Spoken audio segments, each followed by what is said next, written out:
landing a helicopter on the recovery ship to fly the crew back to Florida. For these operations, SpaceX closely coordinates with the United States Coast Guard to establish a safety zone to ensure public safety and for safety of those involved in the recovery operations, as well as the crew on board the returning spacecraft. Multiple notices are issued to mariners in advance and during recovery operations, and Coast Guard patrol boats are deployed to discourage boaters from entering the splashdown zones. Now, we want to stress to the public the need to respect this safety zone. Recovering a spacecraft from the water is a hazardous operation. Any other boats interfering increases risk to the astronauts in the capsule, the teams working to recover them from the water, and the safety of those that come too close. So for the safety of the crew and your safety, we recommend you sit back and watch as we'll be bringing you the best possible views of our astronauts coming home right here. In the next phase of the mission, Dragon has a series of steps to complete before returning our crew home. First, Dragon will jettison its trunk, which is the cylindrical, unpressurized part of the spacecraft. The trunk is currently connected to the aft or bottom section of the Dragon capsule, where the heat shield is located. So, in order to expose that heat shield and get the vehicle ready for atmospheric entry, we'll jettison the trunk. From there, the spacecraft will use its forward thrusters to perform a deorbit burn, which will put Dragon on a trajectory to return to Earth and our splashdown location at Dry Tortugas off the Florida Keys. This burn will last about 7 minutes once it starts. And to prepare for these upcoming events, Dragon SpaceX, we do have a TDRS handover around CLAWSEP and TrunkSEP, so I'll make sure to formalize all calls after the TDRS handover. This is in about 5 minutes.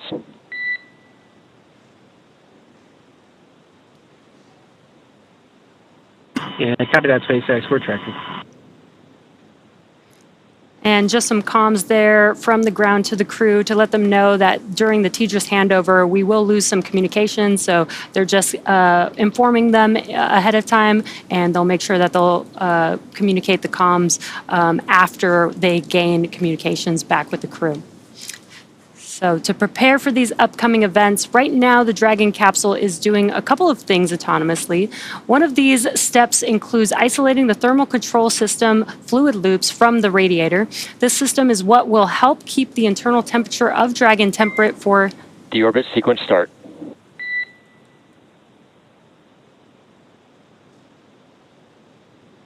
Copy that, SpaceX. We show the same.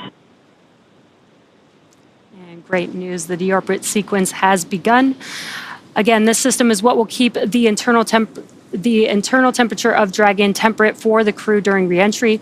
Dragon is also initiating separation of the claw mechanism, which will terminate data, power, and fluid connections between the capsule and the trunk.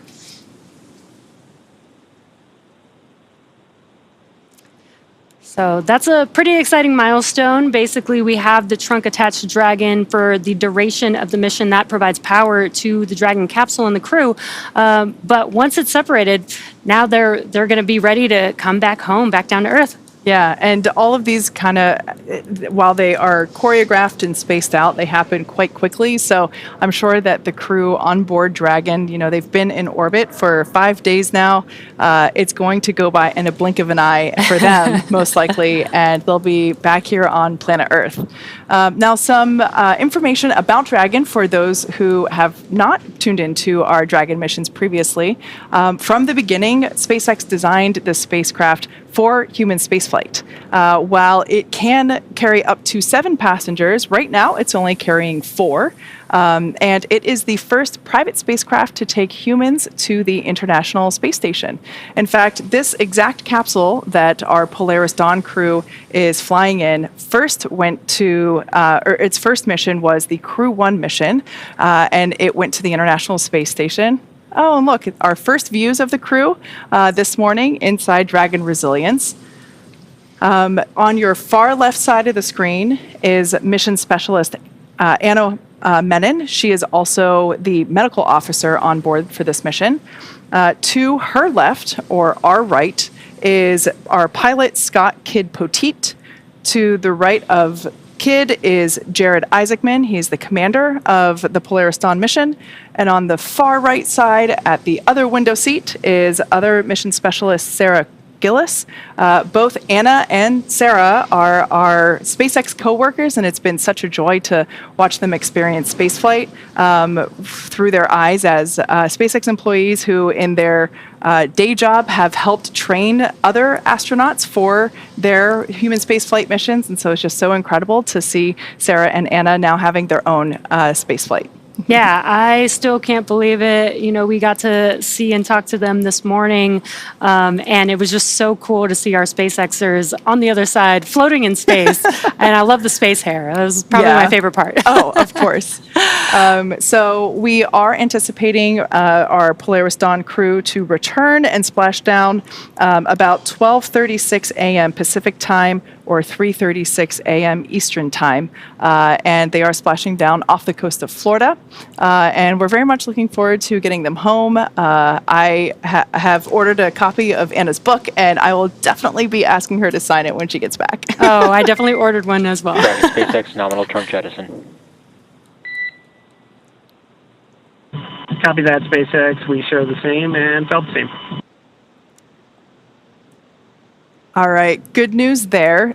We just heard that the trunk has been jettisoned or separated, which is great news. Like we were saying before, we had to basically unconnect with the trunk in order to expose the heat shield, which is the most important thing when it comes to re-entering the Earth's atmosphere. And we're doing that trunk separation now so that the trunk and the capsule don't return together in the same trajectory. So good news there that the trunk is now jettisoned. Yeah, exactly. So that means that telemetry is looking good. The nitrox system is primed for cabin and suit cooling. And again, the heat shield is exposed and ready for atmospheric reentry. Now, Dragon will slew, or what we call maneuver, itself into the correct position to deorbit.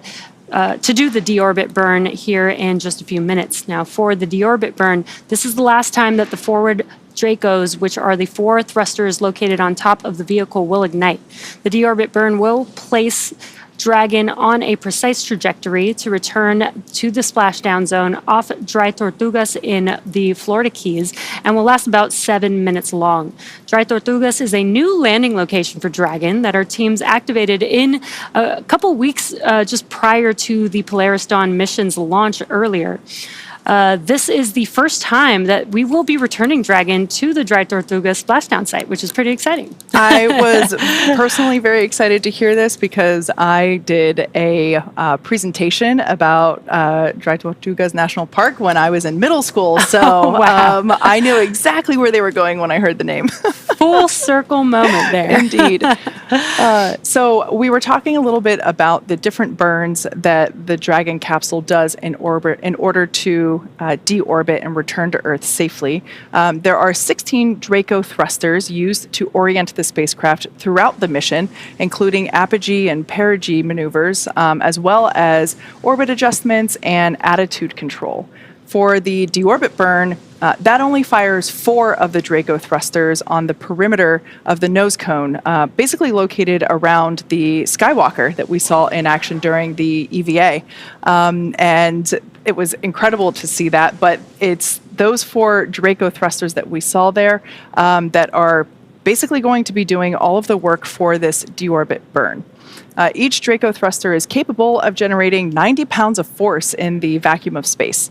And it's pretty cool to see them in action. We actually saw some video captured while they were doing some orbital adjustments earlier in the week posted to X that I just thought were so cool because you also got to see some earthly lights from the ground in the background as well. Oh, yeah. The views from this mission were incredible. We got to see a lot of things that we've never seen before, especially with the Skywalker at the top of Dragon.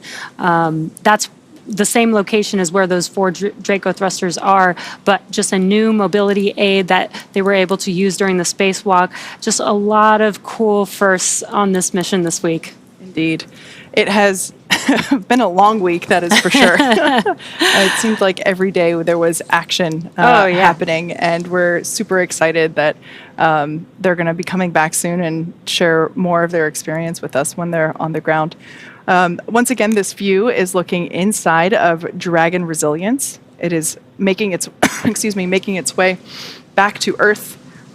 We can see some minor movements there with the straps and Still floating around. yeah. So they're making their way back to Earth. Again, they are going to be splashing down off the coast of Florida. We anticipate that splashdown around 3:36 a.m. Eastern Time. There are a couple of events that are still coming up. We're going to close the nose cone. That will help protect the forward hatch during re-entry. And it also means that we will not be using the forward bulkhead Draco thrusters any longer. Basically, this deorbit burn is the last time that those will be utilized. Yeah, and we are expecting that deorbit burn any minute now. And again, that's going to help put Dragon on the trajectory towards the splashdown zone. And again, as a reminder, they are still currently in space in orbit and have not re-entered the Earth's atmosphere just yet. That's what this deorbit burn is going to help them adjust to that trajectory, and then they will perform the entry of Dragon back into Earth's atmosphere. Clearly, Anna is savoring the last few minutes of her microgravity experience. And that deorbit burn is in progress. It's about a 7-minute burn. Once again, this helps to put the Dragon capsule into the correct trajectory for its landing. This deorbit burn is the last time that we use those 4 forward Draco thrusters for this mission. And again, Dragon has not entered Earth's atmosphere just yet. This deorbit burn is what lines the vehicle up and puts it on its final trajectory to the landing site near Dry Tortugas off the Florida Keys. Now, right now, the crew are using their screens to keep tabs on the burn duration, Draco thruster firings, and trajectory details like entry angle, capsule perigee, velocity, and how much time remains until the deorbit burn termination. And that's because they want to monitor this because they are going to hear a lot of different sounds with the burns going on. So Dragon is currently flying free itself, and so all the crew has to do is stay strapped into their seats and keep an eye on things. And there you can see the screen and some cool new stickers there. Great, Scott. I love that. I love to see how they add their own personality, like just right there in the middle. That 1.21 gigawatts, obviously referring to Back to the Future. It is worth noting that that Jared has actually flown in this capsule in the commander seat once before, as he was the commander of the Inspiration 4 mission. Just a quick note here: these are those Draco thrusters at the forward bulkhead, as well as the Skywalker mobility aid that we saw tested out during the extravehicular activity, or EVA. It seems almost sad and heartbreaking to not see, a person hanging out there. Those views were just so incredible that seeing an empty forward hatch just... We'll come back. Yeah. We'll come back. We'll do it again.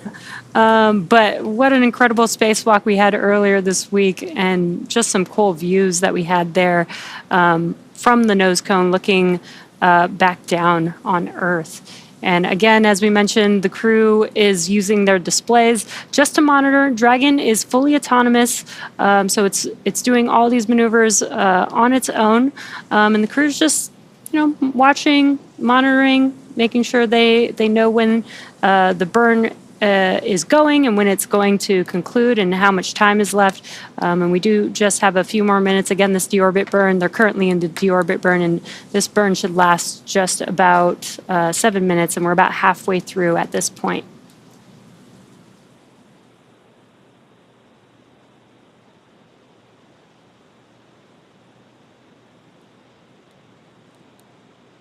I love this view here So just for a little bit of frame of reference, on the left side of the screen is Commander Jared Isaacman, and the right-hand side of the screen is pilot Scott Poteet, although he prefers to go by his call sign Kid. And I think that this is such a great view because it really gives you an idea of what they are looking at in addition to the tablets that they have strapped onto their legs. You can see the procedures that they are following along with, as well as the display that illustrates which Dracos are firing at what point. Now, this deorbit burn is still underway. I'm going to pull up the map real quick, but it looks like that might be Australia. Yeah, according to our Dragon tracker, that is the west coast of Australia. It's so cool almost to see the difference. If you watched, earlier this week, they made it over 1,400 kilometers away from Earth. They got a nice round view of the globe.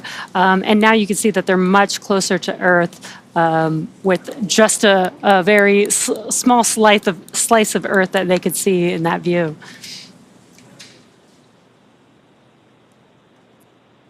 We can see the straps still floating. Now, if you're curious as to where Dragon is, you can, of course, follow Dragon yourself. We have it on our website, spacex.com/follow-dragon, and it shows you exactly where Dragon is along its path.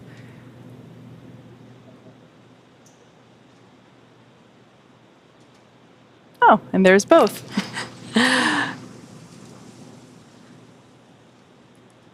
And you can see how fast they will move as they will be splashing down off the coast of Florida. And they're just passing by Australia right now.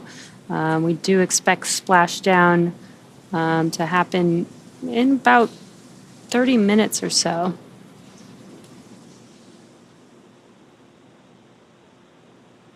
Now, that's a nice way to travel really fast. I would like to take one of these next time I go on an international flight. Definitely. And just such great clear views. This is a nice treat for us to be able to see this. And we do have just about a minute remaining in this burn. Again, this will be the last burn for these Draco thrusters at the forward bulkhead. And once this is complete, then we can close the nose cone. We do close the nose cone in preparation for re-entry. And that helps allow us to reuse the capsule. It makes reusable a lot easier when you can open and close the nose cone. Previous Dragon designs, we did jettison the nose cone. Now we keep it attached, so in preparation for entry, we do close and lock that nose cone.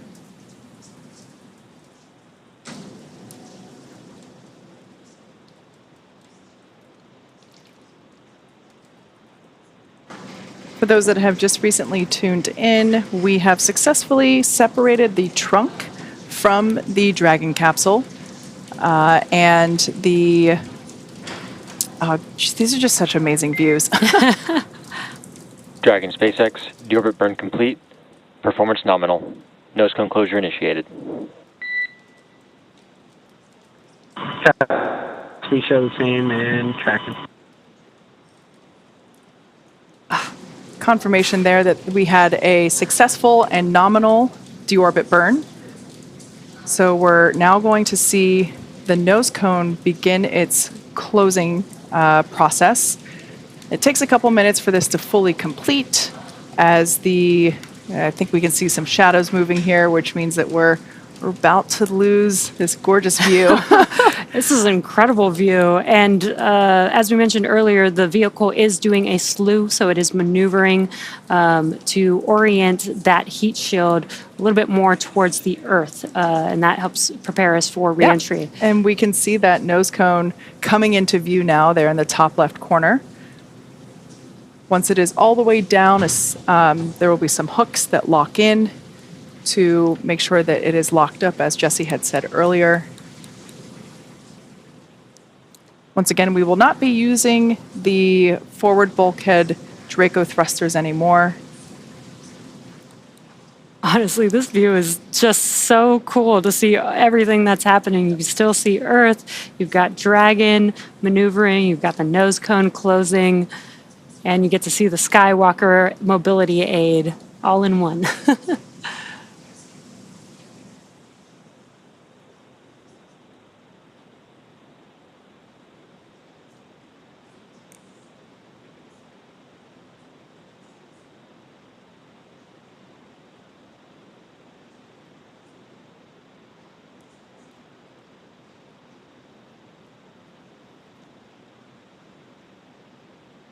We can see that nose cone coming down to its final position ever so slowly and ever so sadly. Slow and steady. And again, we close the nose cone in preparation for re-entry of the vehicle. This helps keep the nose cone safe, intact with the vehicle. Again, we are going to close this and lock this, and this protects the top part of the vehicle as it re-enters the Earth's atmosphere. Now, we don't necessarily need it for Dragon, but we do want to protect that Skywalker during re-entry, which we don't typically have or haven't had before on Dragon missions. So this nose cone will actually keep that Skywalker mobility aid pretty safe as well. Indeed. Now, while all this has been going on, the vehicle has initiated the nitrox suit purge. This helps to keep our crew members cool and comfortable during re-entry, which once again, we expect that to occur here in a few minutes, in about a half hour, or a little bit less than a half hour. The exterior of the vehicle will reach temperatures of about 3,500 degrees Fahrenheit, and the crew members remain comfortable, really, even though the outside is quite extreme, thanks to the environmental systems inside the Dragon capsule and the thermal protection system on the exterior of the capsule. Yeah, it's pretty important to keep them cool on the inside. Again, we don't have the trunk of Dragon anymore, so it is on internal power, but it's enough power to keep everything cool inside the cabin, because as it re-enters the Earth's atmosphere, it can get up to about 3,500 degrees Fahrenheit, which is pretty hot. Yeah. We've heard some of the crew members that have flown on Dragon that sometimes they can even see some of the sparks through the window. The plasma. So, yeah. So all along for basically the last day, the Dragon capsule has been decreasing its altitude, beginning with the first two phasing burns that occurred on Friday. 100 kilometers in altitude will begin entry interface, and at that point, that's when the crew begin to feel the effects of the Earth's atmosphere. I just love these stickers here. It's so great. And again, the crew is just monitoring. They also have their tablets. They have the displays. They can follow along with all the procedures that are happening every single step of the way.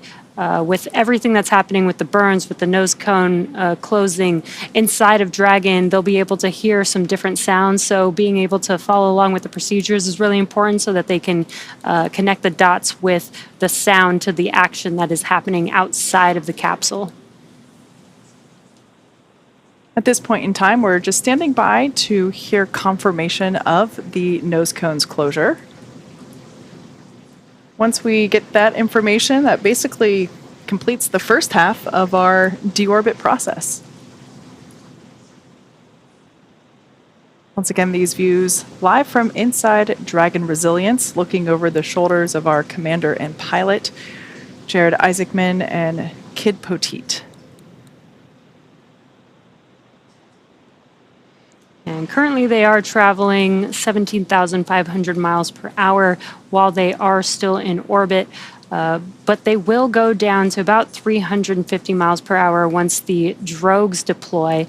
And then the main chutes are actually going to slow the vehicle down so much that by the time that they splash down back on Earth, it's only about 15 miles per hour that they'll be going. So those drogue chutes and main chutes are pretty important and do a very good job of slowing the vehicle down. Yeah, we actually now build our drogue parachutes in-house. Shout out to the Bloomfield team up in Connecticut. These drogue parachutes do quite a bit of work, and actually, if we didn't have drogue parachutes, we would have to have more main parachutes, and they would have to be twice as big in order to effectively slow the capsule down. Basically, the drogue parachutes deploy around 18,000 feet when the vehicle is going about 350 miles per hour. And the vehicle, thanks to the drogues and the heat shield and really just, the continued friction of the Earth's atmosphere, helps slow it down to 119 miles per hour when the mains deploy at about 6,500 feet.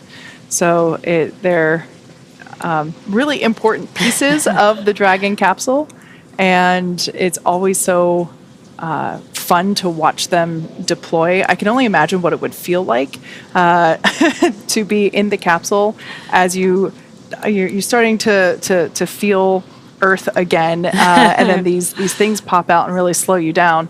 I'm sure it's a welcome feeling, but also kind of a sad one because it means they're really at the very end of their space flight. Yeah, I'm sure it's probably somewhat similar to skydiving, but except they're coming from microgravity into gravity. Correct. SpaceX, nose cone secure for entry. Copy that, SpaceX. All right, so there we heard it. The nose cone is confirmed to be completely closed, and that is great news as we begin the second half of entry. Right now, Dragon is beginning to flush nitrox into the cabin and continuing to top off the crew's suits with that cool air. Again, this is what will allow the cabin temperature to remain comfortable while external temperatures reach 3,500 degrees Fahrenheit. The heat shield is pointing forward, leading the capsule to the landing site. Now, while we wait, let's talk a little bit about some of the highlights from the week. On September 11th, the crew hosted a book reading of Anna's book, Kisses from Space. The book details a Mama Dragon's trip to space and the inspiration she draws from her 2 kids and husband on Earth. After her book reading, Anna and the entire Polaris Dawn crew held a Q&A with St. Jude patients to answer their questions about space.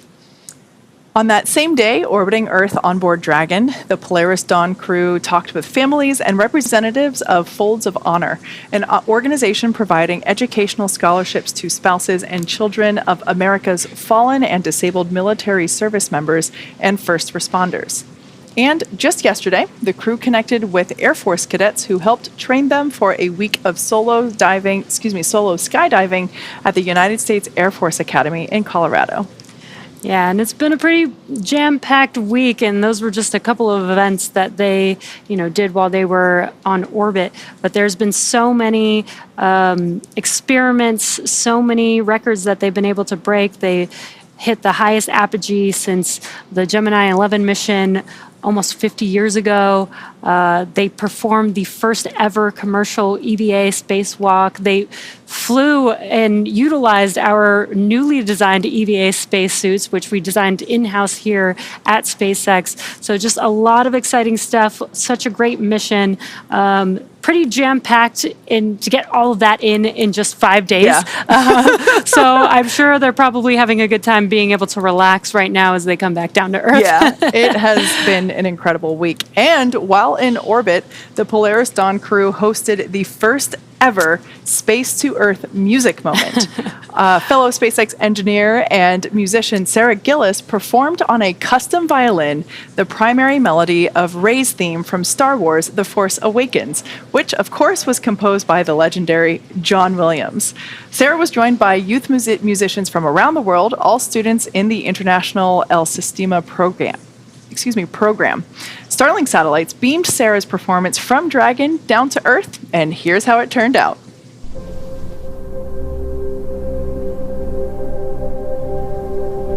Three, two, one.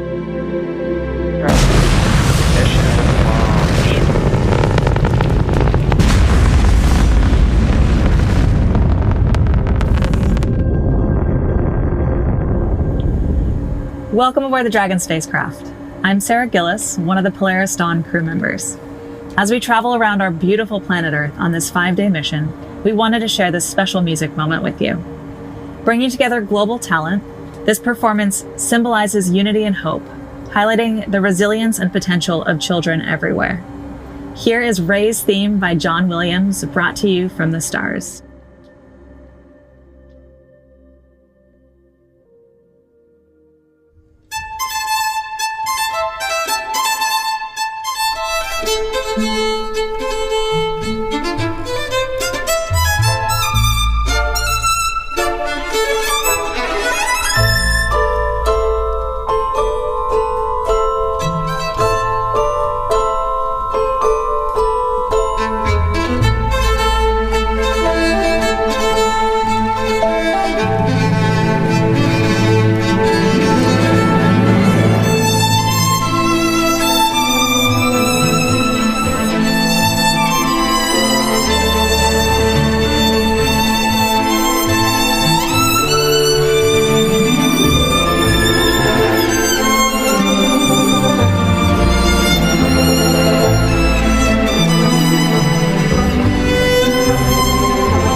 Wow, I have watched that so many times.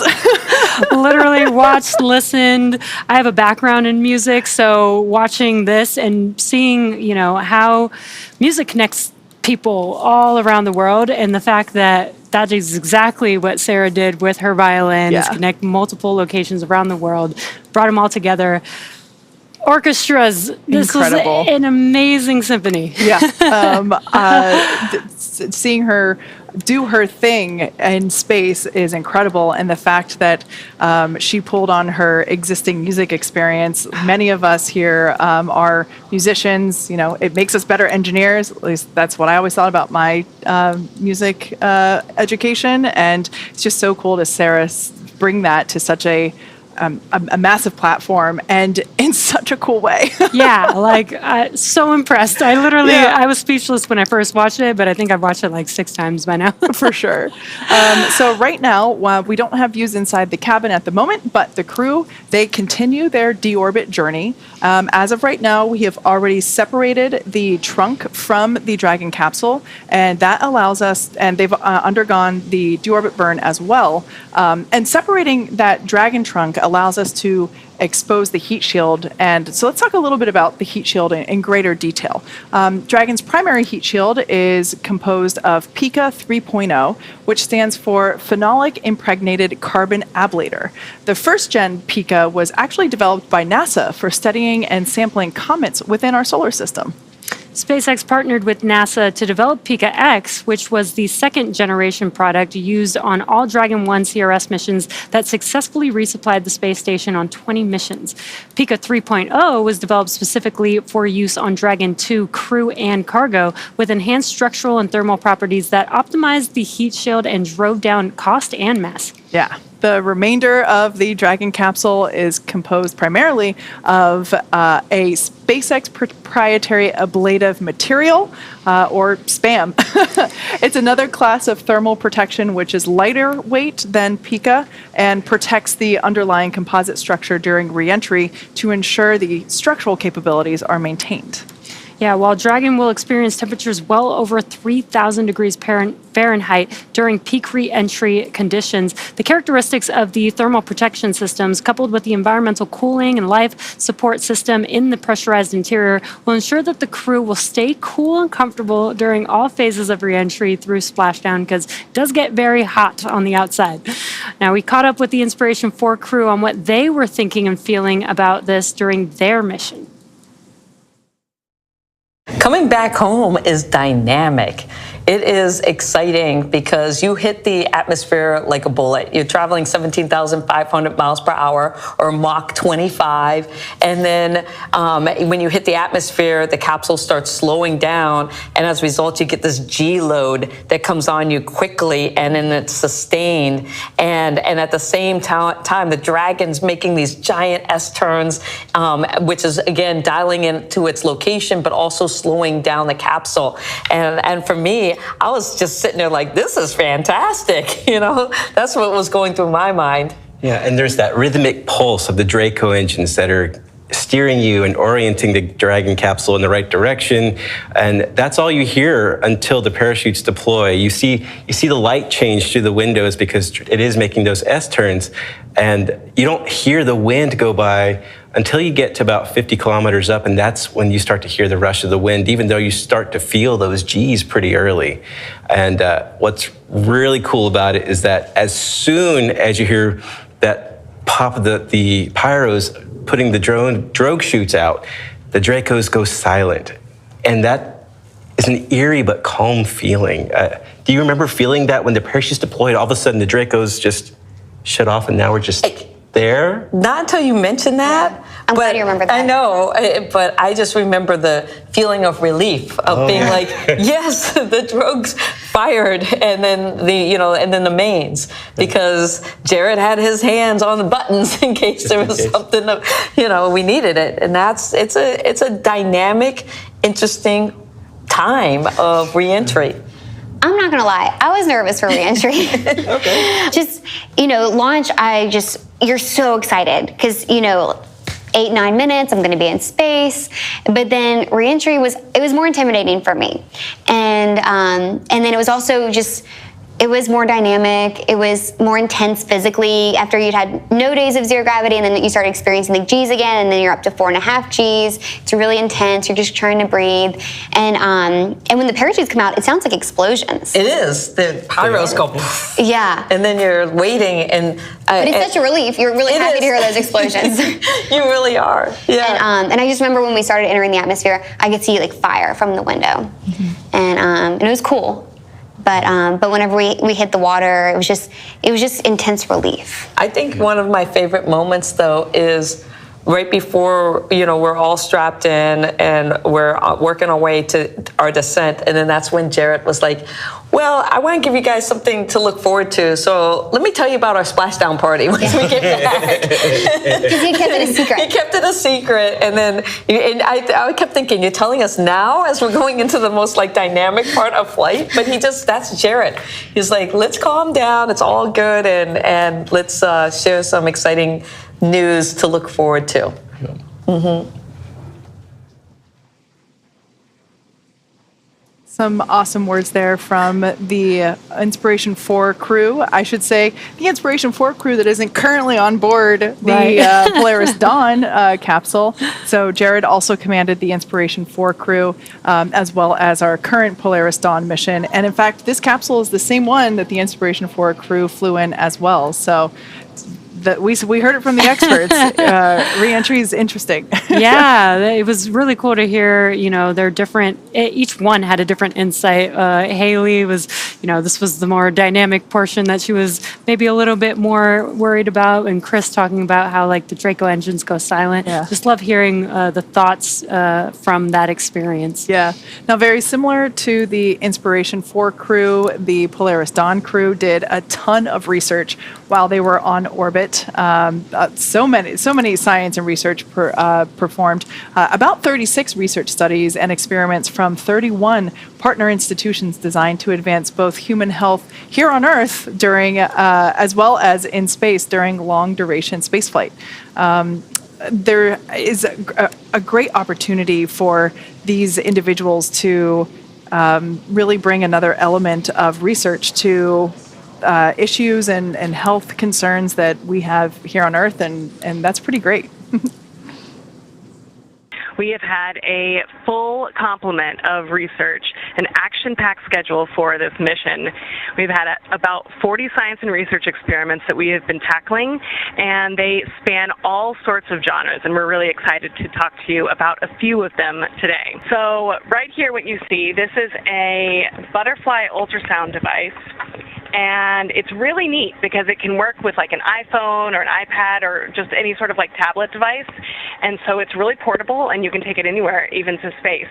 So we've been using it for a whole bunch of different experiments, measuring our different veins. We've been measuring our bladder. We've been measuring our kidneys and liver and a lot of different pieces of the body. So it's been really interesting, and we're excited to see what we learn from all the data. This was created by the U.S. Air Force Academy, which is near and dear to my heart. I was assigned there many moons ago as one of the commanders of the cadets. And what these cadets have created is a casing that holds different plants, and we've been imaging these plants on a daily basis to see what the impact of zero gravity is on this plant. One of the big concerns is the fluid shift up here at zero gravity. We can really feel the effect as soon as we were on orbit, and you can kind of see it in our faces. So one of the concerns with long-duration space flight is to be able to triage in case of an emergency. And one of the first basic steps is airway assessment.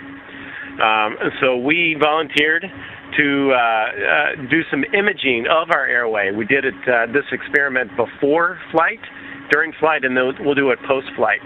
And what this requires is us to numb up the nasal passage and then insert this endoscopic camera all the way through the nasal passage and back of the throat to take these different images. And then post-flight, we'll be able to assess what happened to the airway passage as that fluid shifts. This is a Tempest Pro, also called our ambulance in a box. So, if you believe in SpaceX's vision of making life multiplanetary, that we're going to have thousands of starships in space someday, tens of thousands of people, we're on Mars and we're exploring our solar system, it's pretty cool, but those are some pretty long journeys, and hospitals aren't very close by. So we have to be able to bring diagnostic tools into space with us, and then be able to beam that information back home to the flight surgeons.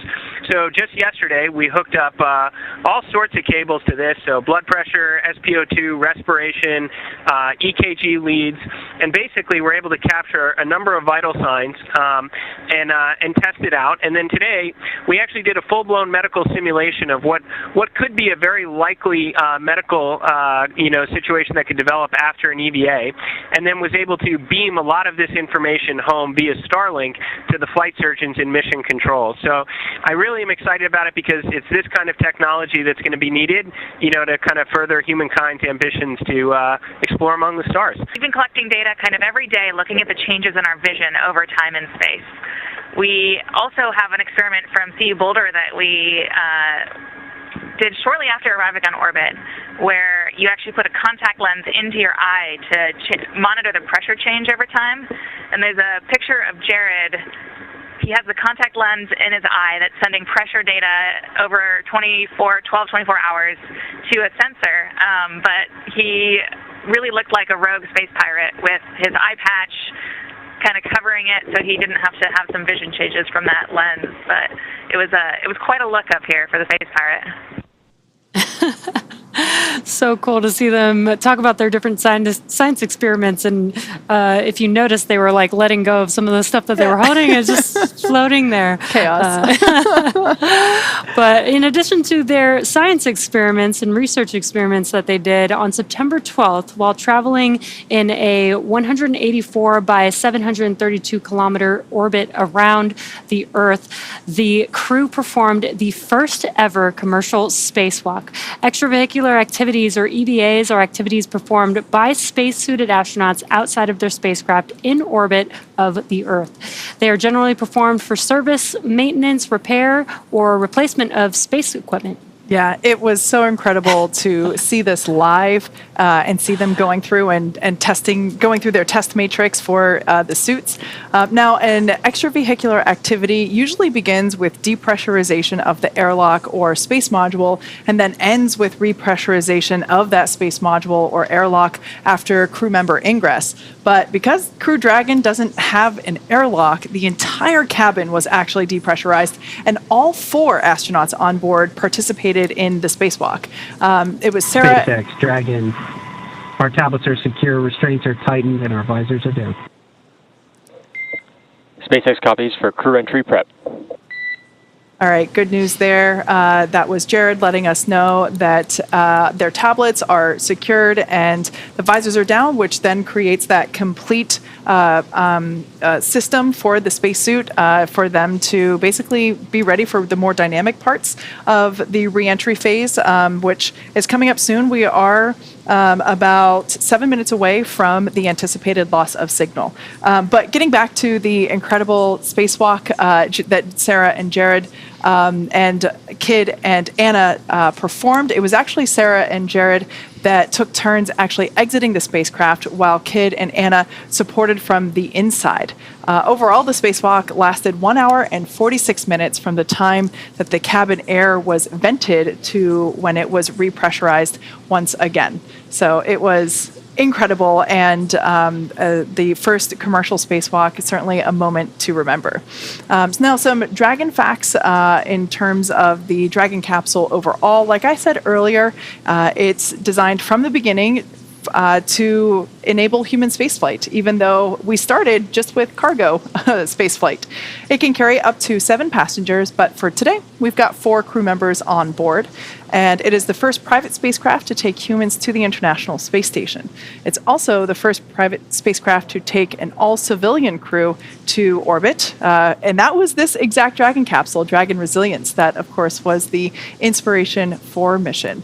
This Dragon mission, this Polaris Dawn Dragon mission flew further than any Dragon to date and reached the highest Earth orbit ever flown with an apogee of 1,408.1 kilometers.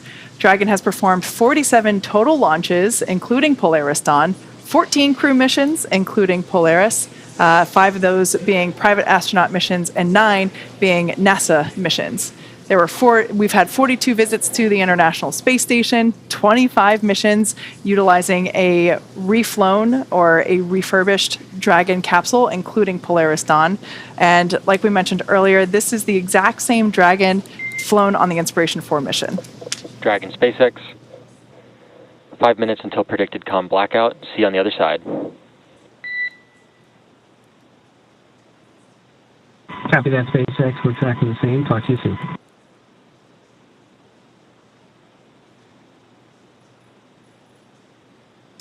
And we just heard some comms from the Corps to the crew, letting them know we're just about 5 minutes away from that blackout period, which is very, very exciting. That means that the crew is almost going to get through the portion of passing through the atmosphere, re-entering the atmosphere, coming back down to Earth. And ironically, today is actually the 3-year anniversary. 3 years ago today, on September 15th, 2021, the Inspiration 4 mission actually launched. And so we got to hear some thoughts. We don't get to hear the Polaris Dawn crew. They haven't gone through this re-entry period. So we got to hear some thoughts from the Inspiration 4 crew on their thoughts of this re-entry period. It's now time to come home. We've been floating in space for 3 days. What did it feel like to you guys to all of a sudden experience a tenth of a G as we came back? Okay, you said that liftoff was your favorite part. Coming back was actually mine. I loved hitting the atmosphere and the dynamics of it and having the G load, come on quick and you're like, okay, gravity's heavy. I much preferred launch over splashdown. But yeah, because we were in space for 3 days, and this is something I didn't think about beforehand, but whenever we started entering the atmosphere and started feeling the gravity again, I remember saying out loud, oh my gosh, this is so intense. How many G's are we at? And Jared said 0.3. I know. So we were at a third of Earth gravity. And I was like, how are we gonna get to 4.5? But you just get through it. Yeah, just keep breathing, right? And then you just pray the parachutes will open. And then whenever they do, and then you hear from SpaceX, 4 healthy mains, I remember screaming, thank God. Well, that's the most intense, when they talk about the Dragon being autonomous and stuff, on ascend going up, if the launch escape system will probably catch an error before Jared and I could react. Right. We could do stuff, but you've got that. But coming back, you can't abort coming back. You can't. But the most intense moment, I think, for the commander and the pilot is making sure that the drogues and the mains come out, because we have a short window where we can manually fire them if they don't. And I just remember, we're counting down, and then I'm like green, yellow, and if I had gotten to red, then that wouldn't have been good. But every time green happened, the pyros went, and Jared and I were just like, there's the drogues. And we could see it on our monitor. I don't know if you could, but we're like, oh yes, drogues. And then we go through. I had to rip off my iPad to hand it to you so you could take take a picture. Once we got off, because once we got off the 4 healthy mains, Jared was like, that's the best thing I've ever seen. And I was like, yes. Yeah, and then it was like, at that point it was so peaceful because re-entry was very dynamic. It was the G-forces were so intense. It was more shaky than launch was. And then when the parachutes deploy, they lift you up and shake you all around. And then whenever after they're out, then you're just kind of falling down. I remember it sounded like a summer breeze outside, and we were like in 1G and just drifting down. And then we hit the water. We knew it. It was. Well, that was one thing too. When you said you're looking at the screens, you and I had a pretty good view, Haley. We could actually look out the windows at that point, and I remember seeing that the Dragon capsule reorient, and as it's making those S curves to the atmosphere, and seeing the clouds move very dynamically. And see, I'd love that. That to me, hearing the Dracos firing and it's like as we're doing these giant S curves. That's exactly what it sounded like. Yeah, it's like ingrained in my memory, and I'm like, and I remember just being there and being like, this is so cool, and just the technology of what SpaceX has done, and being able to, have a capsule that will dial itself in and slow down your descent. It's just amazing. Such a great experience. But splashdown was awesome because when we hit the water, you're just like, we did it. It was a very emotional moment, more than I expected. I love what Dr. Proctor said there. We did it. Yeah. I literally love seeing all the reactions because, we don't get to, experience these events with them. And every single one is very unique to each person's experience. And I love that all three of them have just like a different view of how each event went. Yeah, it's so great to be able to hear their reactions. And I look forward to hearing the Polaris Dawn crew's reactions once they get back on Earth and share their experience with us. Now, the Polaris Dawn crew, we are coming up to our anticipated loss of signal. This is the point in time in which the amount of plasma building up on the exterior of the vehicle becomes significant and that we are unable to command the vehicle or receive telemetry or communicate with the crew. So this happens every time a Dragon capsule comes back through the Earth's atmosphere, and we're anticipating about a 7-minute loss of signal for today's re-entry. But it's a period in which a couple minutes before it ends, we'll hear the core call out, the core being the crew operations and resources engineer. And that person is the voice to the crew, and they're sitting right there in that room on your screen. That is Mission Control here at SpaceX in Hawthorne, California. And a couple minutes before the blackout period ends, we'll start to hear the core hail the Dragon capsule because sometimes they get through it quicker and we're able to communicate earlier than anticipated. So yeah, it's an expected period where basically no vehicle telemetry is received by Mission Control or the recovery team, and we're unable to command the vehicle. So as a reminder, though, the Dragon capsule is programmed to and designed to fly itself. So as we heard from the Inspiration 4 crew earlier, it is a period of great anticipation, but coming out on the other side is a moment of a lot of joy. Yeah, it's super exciting. We are expected to be in the blackout period at this moment. We did hear the core call that out about 5 minutes ago. So we should be in that blackout period. Again, it should last about 6-7 minutes. And what's expected to come next is going to be, once we get through that blackout period, we will confirm we have comms with the crew once again, and then we will be expecting the drogue parachutes to deploy. Again, that helps slow the vehicle down.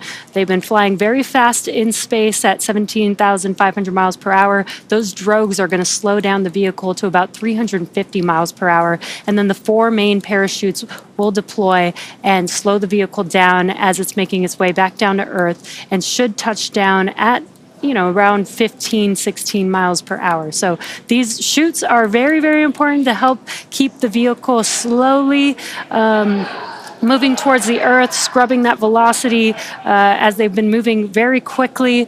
But they should have a very light touchdown back on Earth in the ocean. You can hear a little bit of a crowd here forming outside of Mission Control. You can see there on your screen as some of our fellow employees are gathering in anticipation of the splashdown. It's always one of the best, not one of the best place to stand for these types of events, although it is pretty late on a Saturday night, so perhaps not the normal size crowd. This is a pretty good event for a Saturday night, I think. This is where I'd want to be. So once again, we are in the blackout period. Anticipated loss of communications. We do anticipate to regain those communications around 12:30 a.m. Pacific time or 3:30 a.m. Eastern time.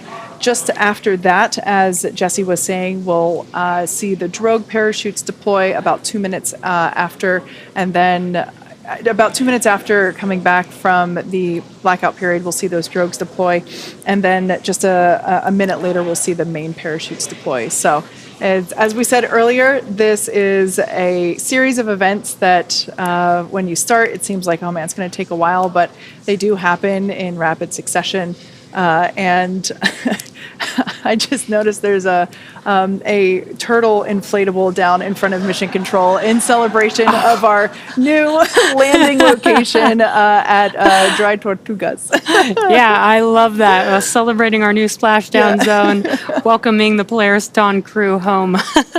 And we are a little over halfway through that blackout period. We are expecting to hopefully gain comms back in about a couple minutes from now again. And this, you can see on your screen, is the first ground view of the Dragon capsule making its way back, entering the Earth's atmosphere.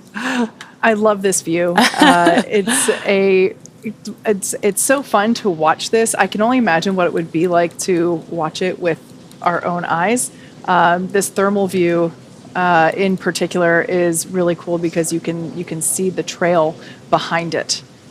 Oh, that is so awesome. There's 4 humans inside of that capsule right now. Now, once again, we are in the anticipated communications blackout period. Basically, there is an envelope of ionized air around the spacecraft, and it blocks radio signals from reaching Dragon. So this basically plasma field around it prohibits us from commanding the vehicle or from communicating with the crew. So this anticipated blackout period lasts about 7 minutes, so we should be coming out of it here in about the next minute or so. We will probably start to hear the SpaceX core begin to reach out to the Dragon capsule, just trying to hail them, or we might even hear from the Polaris Dawn crew first. Oh, that's an incredible view from the recovery ship stationed out in the water. That is a sight to see for the people that are watching this live. It's not a comet. It is just the Polaris Dawn crew coming back to Earth. Wow, that is an amazing view.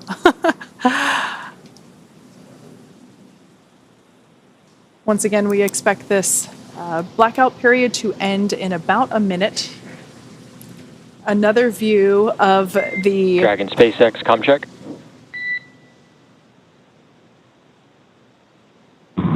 Dragon has you loud and clear. Help me, SpaceX. Loud and clear, Jared. Expect automated chute deployment. Incredible views, incredible comms. We have regained communications with the Polaris Dawn crew. This is a drone circling the recovery vessel.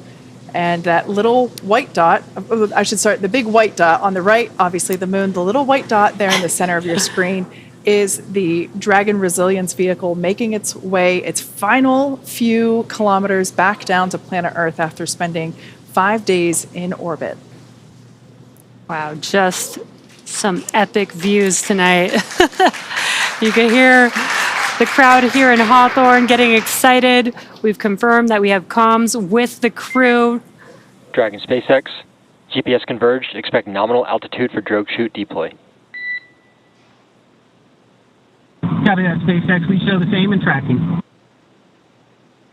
And the crew is still traveling very quickly right now as they're coming back through the Earth's atmosphere. But as you heard, the drogue chutes should be deploying here shortly, and that's going to slow them down significantly. Yeah, we expect those to deploy in about 90 seconds. And as we heard in those comms, it's triggered by GPS. So the Dragon capsule, using that GPS, will automatically know exactly when to deploy it, and that happens around 40 kilometers.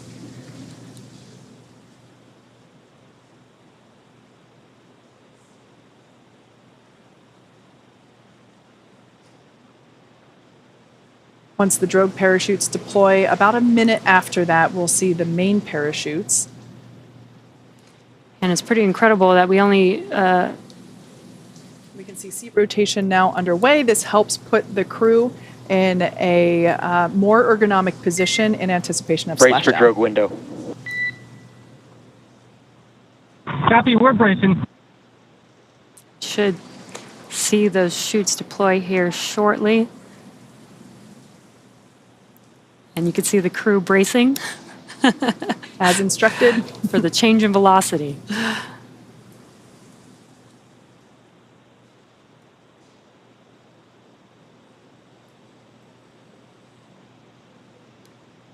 Standing by for deployment of the drogue parachutes. These will help bring the vehicle down from about 350 miles per hour when they deploy down to about 119 miles per hour when the main parachutes deploy. There we can see that the drogue chutes have successfully deployed.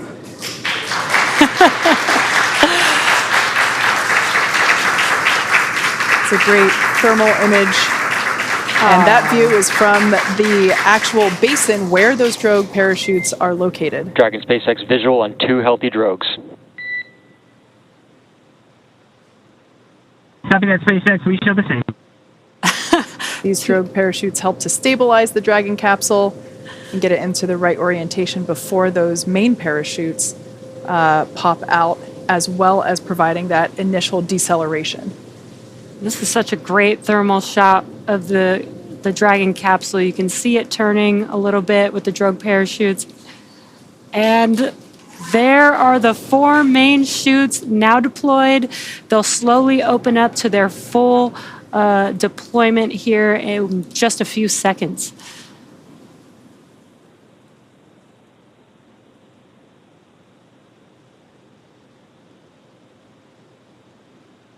Incredible views of the Polaris Dawn crew returning to Earth after 5 days in Earth's orbit. The crowd here at Mission Control in Hawthorne cheering. Dragon SpaceX visual on 4 mains and descent rate nominal. It's a beautiful sight to see. Copy that, SpaceX. We show the same. 1,000. Copy 1,000. Beautiful sight to see those 4 healthy main parachutes. So great. Now, in about 2 minutes, we expect our splashdown to occur. And you may hear the crew and the Corps talking. They're communicating about their altitude as they make their way back down to Earth. We should start. 800. Yeah, there it is. So we should start to hear Copy 8. Are hearing our commander, Jared Isaacman, call out the altitude as they descend to the ocean's surface. We can see the Polaris Dawn crew nestled in their seats there on the left-hand side of your screen as they anticipate their splashdown. Copy 6. And you can see the difference in velocity. This is a lot gentler than just a few minutes ago. Dragon is coming back down to Earth. Absolutely. These main parachutes deploy at about 119 miles per hour and help slow the Dragon capsule down to about 15 miles per hour when it makes contact with the ocean. You can also see that the capsule is now... 400. The capsule is now stabilized. It's no longer spinning like we saw it with the drogue parachutes.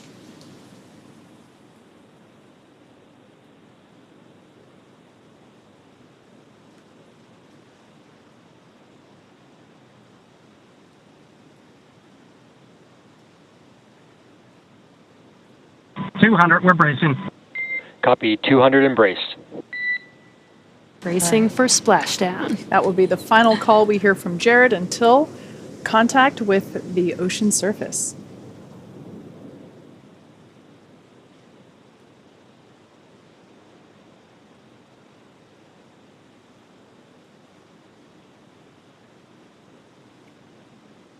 Standing by for a splashdown of the Polaris Dawn crew.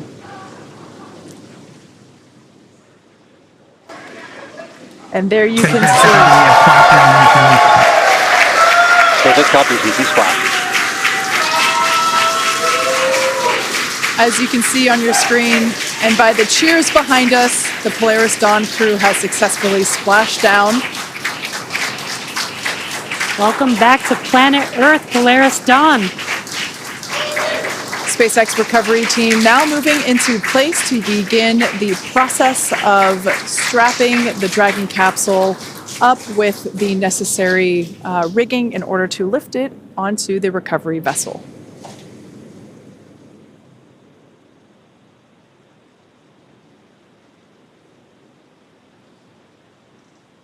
Dragon capsule appears to be in a pretty stable position after SpaceX Dragon vehicles code 1, cruise code 1. SpaceX copies code 1.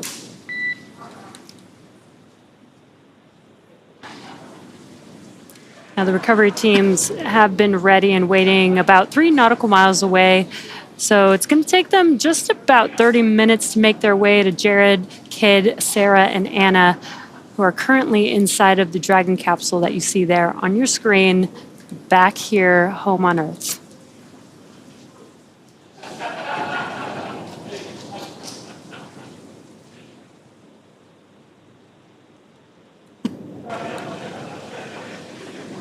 That call out that we heard earlier, confirmation of what I had said a little bit prior to in terms of that stable configuration. That code 1 call out is the reflection of the crew's reporting of that landing position. We can see the Dragon capsule bobbing in the distance. Like Jesse said, the recovery team is a little ways away from the splashdown location, obviously to ensure their safety, as well as the safety of the Polaris Dawn crew. So it takes a little while for the large recovery vessel to make its way over to the Dragon capsule, but there are a couple of fast boats that we will likely see come into screen sooner than later, and those fast boats carry... SpaceX Dragon, we're stable 1. Those fast boats carry... Copy, stable 1. Those fast boats carry the recovery team members that will scoop up the parachutes from the water, excuse me, as well as perform the initial safety checks to make sure that there are no hypergolic fuel vapors or any basically potentially harmful vapors remaining around the Dragon capsule following the deorbit sequence. So we'll see a crew with some personal protective equipment wearing that personal protective equipment around the capsule, performing those safety checks before allowing anyone to get too close to the capsule. And I love that we have those fast boats. You know, instead of waiting for the recovery vessel to make it with crew members on board there, we have the fast boats to get there while the recovery vessel is making its way towards the capsule. And we can do all that work in advance. And they are very fast, as you can see. SpaceX, on behalf of the entire team of SpaceX, welcome home. We have pulled go for recovery personnel to approach. Expect personnel alongside in approximately 1 minute. Copy that, SpaceX. And Polaris Dawn, we are mission complete. Thanks for all the big help pulling this mission together.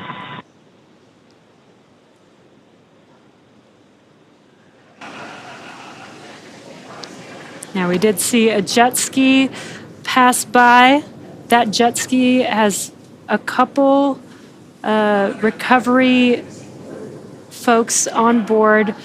They've got the go to do those gas and hazardous checks to make sure that Dragon is safe for the recovery vessel to approach. Yeah, and this view here is actually from a drone hovering near the Dragon capsule, so it gives you a little bit better perspective of how close the fast boats are. Like I mentioned before, some of them are scouring the water looking for the parachutes that were released after Dragon splashed down. We'll try to retrieve those. And another fast boat will approach and begin those safety checks for any hypergolic vapors. And yeah, we can see them getting... actually, you can kind of see one of those parachutes there floating in the water to the right-hand side. And then the moon in the distance. What a great view. Some great lighting from the moon at this night splashdown tonight. I'm pretty sure this is the first time we've had these views on our recovery webcasts. So it's pretty cool to see. I love that we get this view right here where we can see the lights on inside Dragon capsule through the windows. Almost looks like the eyes of Dragon. Yeah, that's pretty cool.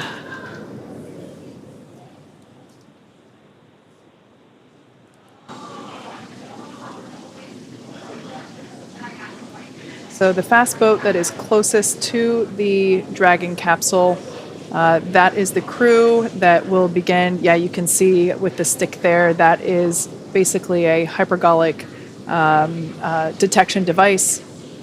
And yeah, they will attach to the Dragon capsule to get a little closer. And we can see that they have respirators on. This helps ensure that if there are any lingering vapors, that they will not be exposed to those.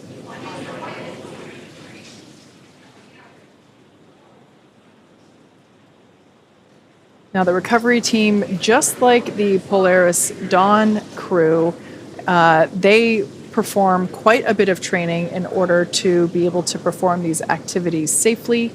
In fact, for those of you that have never watched our recovery shows before, but there will actually be someone that jumps into the water and begins climbing on Dragon capsule in order to secure the straps that are necessary to lift the Dragon capsule out of the water. Oh, there's a cool shot there because you can actually see the basin where the main parachutes were located. That's where here's a thermal view now. But yeah, that lower, larger basin is where the main parachutes were located.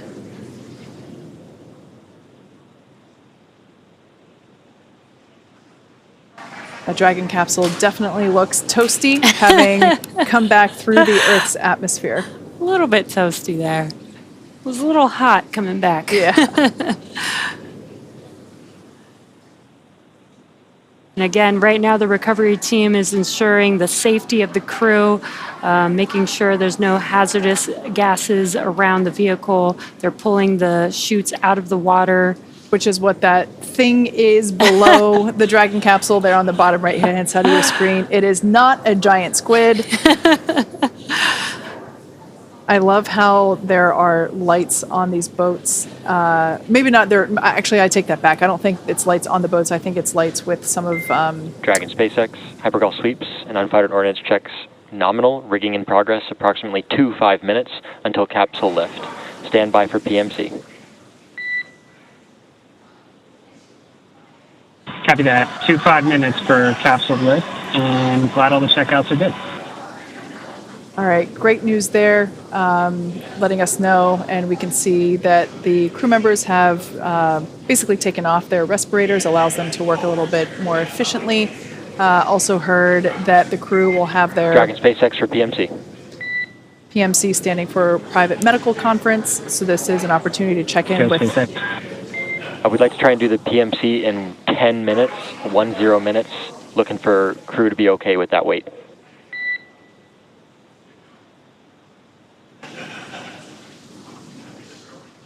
Crew's good. We'll call you if we need to pull it in, but right now 10 minutes seems good. Copy. All right, so that PMC Private Medical Conference, that's just an opportunity for the crew to chat with the flight surgeon, check in, make sure everybody's feeling good. So it sounds like the crew is on board to have that occur in 10 minutes. Meanwhile, the recovery team's here on your screen scurrying. Oh, there, our first view of the individual on top of the capsule. I have said this in many Splashdown webcasts before. Not enough money in the world to convince me to do that job. I have so much admiration and respect for the people that can. Just doing that in dark water would be terrifying to me. And I love how efficient and well-trained all of these individuals are. We can see it in action here. They function as a really strong unit altogether. These waters are pretty calm, but you can see the capsule and the boats kind of moving around. And it's not like they're on land. Yeah.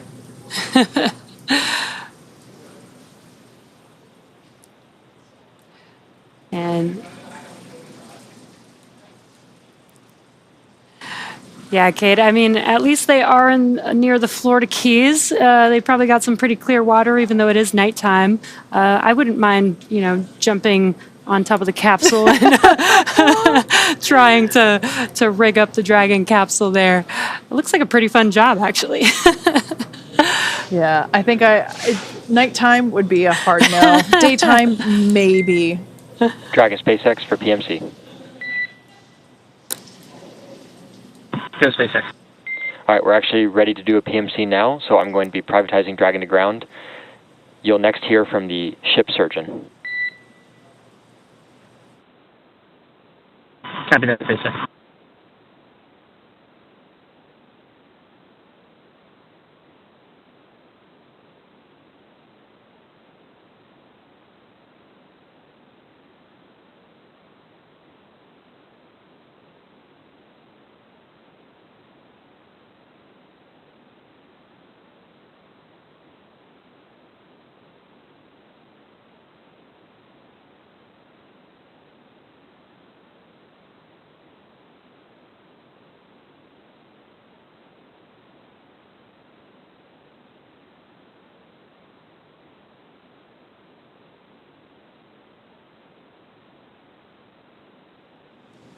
So cool to see this happening live with the various recovery team members working to install the straps and the rigging that is necessary in order to safely lift the Dragon capsule out of the water. I want to give a special shout out to the SpaceX weather team and the recovery team for unlocking this location and adding it to our sites of availability for Dragon recovery opportunities and options, because as we saw trying to launch this mission when we were just kidding. Fake Quindar. When we were trying to launch this, weather was really problematic, and it wasn't just the weather at the launch site, which is what most people think of. Dragon ground is no longer privatized. Copy that, SpaceX. Yeah, the weather at the launch site is what most people think of, but when we have a shorter duration, basically free flyer type mission like this, where the Dragon capsule is only in orbit for a few days, not only do we have to look at the immediate weather around the launch site and the weather during the ascent abort phases like we always do, but at the time of launch, we also have to be really confident that there will be good weather in at least a couple of landing locations available to us at the time of launch. And that wasn't an option for any of our existing sites. And the recovery team and the weather team worked really hard to identify this new location, and just look how calm the waters are. Wow. It was perfect for this splashdown today. And yeah, Kate, like for the last few weeks, weather, in Florida is, that time of year. It's the hurricane season, so it's a little bit tough. And like you said, 5 days trying to make sure that weather is good from start to finish is really, really difficult with that type of weather there in Florida. Where typically, other missions we've gone to the International Space Station where we can kind of wait out weather if we need to. For a mission like the Free Flyer, like you said, that's a little bit harder. Yeah. We don't have as much cargo space to keep food and supplies much longer than the planned duration of the mission. Obviously, there's some extra in there in case they did need to stay out in space, but we got some excellent weather for this. And a big shout out to Starlink. We've got this view here brought to you by Starlink, and we're now seeing the recovery vessel getting closer and closer to the Dragon capsule. This is where the Dragon capsule is going to be lifted out of the water onto this recovery vessel. A great shot of the helicopter pad there on top. That's pretty cool. So a helicopter is going to come once the crew is on board, once the capsule is on board, the crew's on board, and has exited the Dragon capsule. A helicopter is going to come, land on the recovery vessel, and actually fly the crew back to land. That's a lot faster path than waiting on the recovery vessel to get back to land. And that's important to make sure that the crew is safe, healthy, and they can get into, hopefully get some sleep maybe. Yeah, I did make a note that the crew, while they are on orbit, everything is scheduled, including their sleep periods. And they actually had their wake-up call at 6:25 p.m. Pacific time, or 9:25 p.m. Eastern time. So it's right now almost 1 a.m. Pacific time. So yeah, they've been awake for a while, and they had quite quite a day, honestly. And I'm sure that they are most excited to see their families again, and also probably pretty excited to get a good night's sleep. In a bed. Yeah. Instead of floating around. Yeah. Now, if you've recently joined us, unfortunately, you missed quite a bit of action already, but we still have a bit to go. So far, we, as you can see, have had a successful splashdown of the Dragon capsule carrying the Polaris Dawn crew. They splashed down about 12:36 a.m. Pacific time. Unfortunately, I was too excited and I didn't catch the exact splashdown time, but I think it was right around then. And that is now the recovery of the capsule is now underway.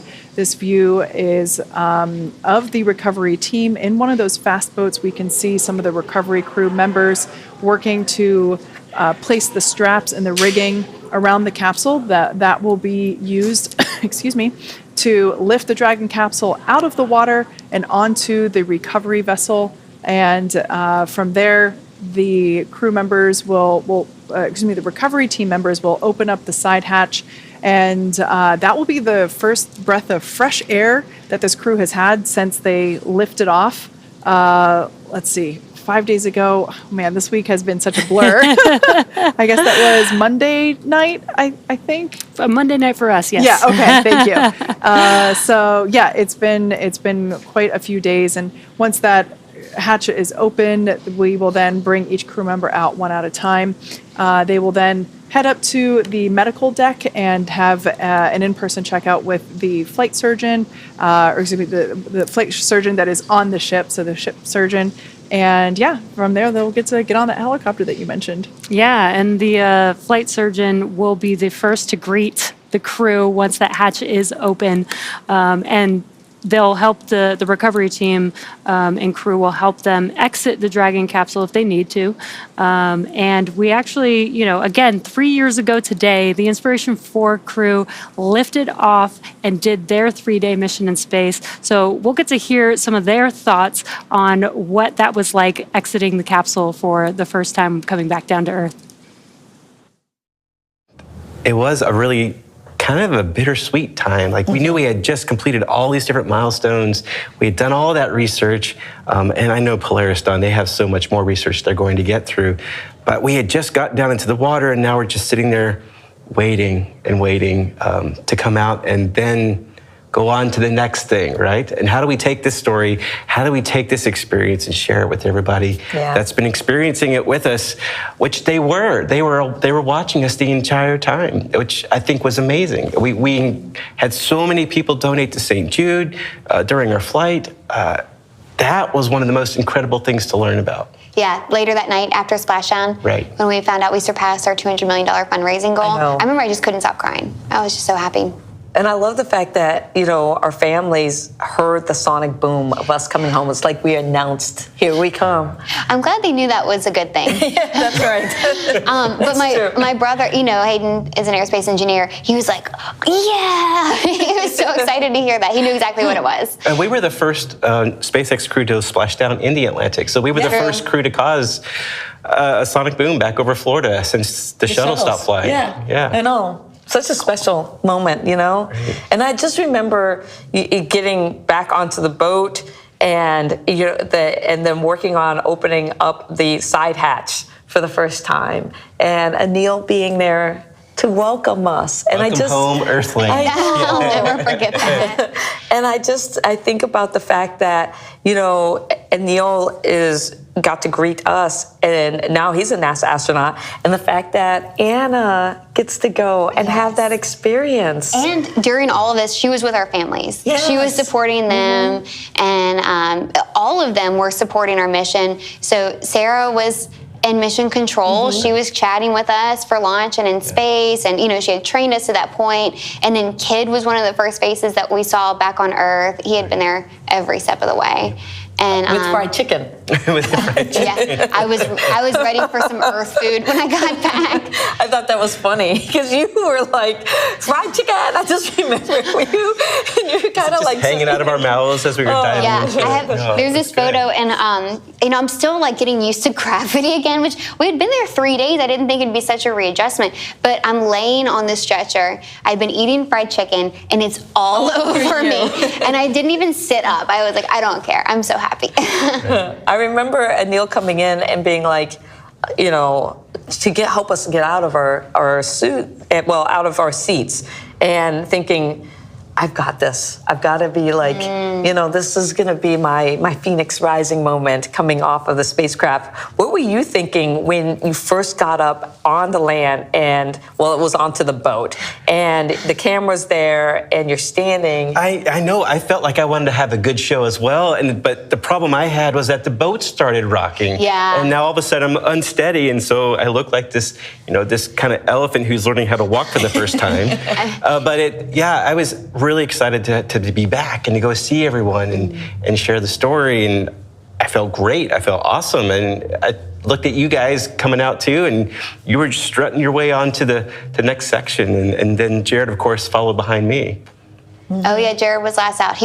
Jared always let us go first. Yep. Ladies first. Yep. Love hearing the inspiration for memories, really, of their own spaceflight mission.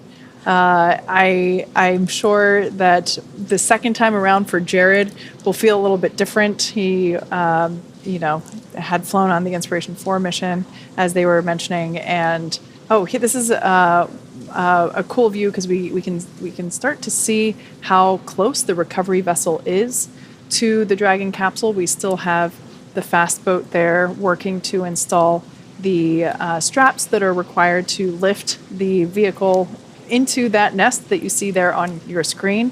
So that arm will actually extend out over the water, and that is what will lift the Dragon capsule up and into that nest there at the end.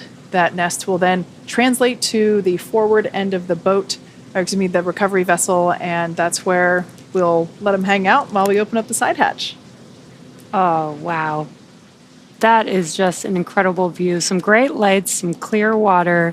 Clear skies, we got the moon. Yeah, the moon in the background, and all brought to you by Starlink. I loved hearing that Haley's first thing coming out of the capsule was eating fried Dragon chicken. SpaceX, be advised, transitioning forward link, comm will be unavailable for a little less than 5 minutes.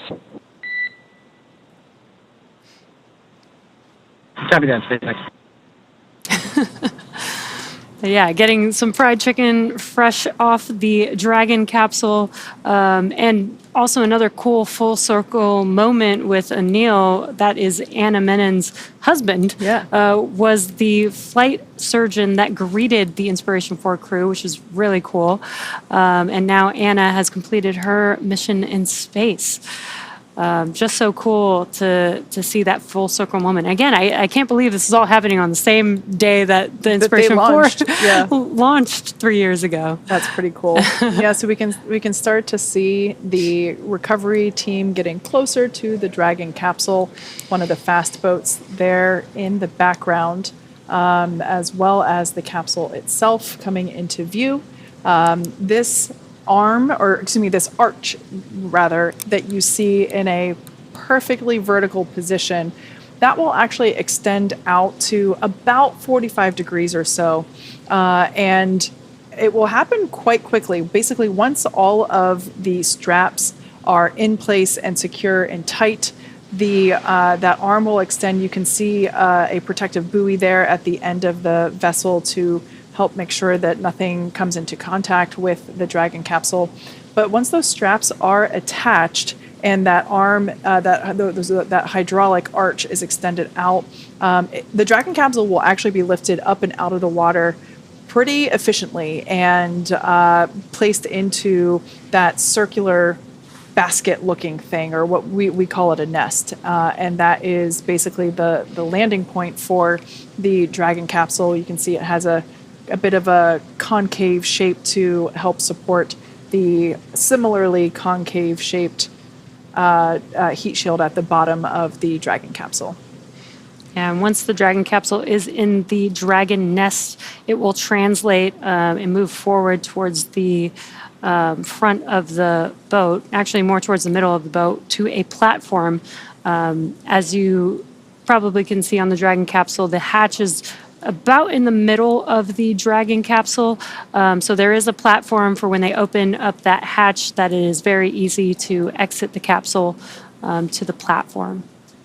Now, while we can't see the crew themselves, they are remaining in their seats and strapped in with their safety harnesses. But at this point in time, they have opened up their visor, excuse me, as the dynamic portion of flight has concluded.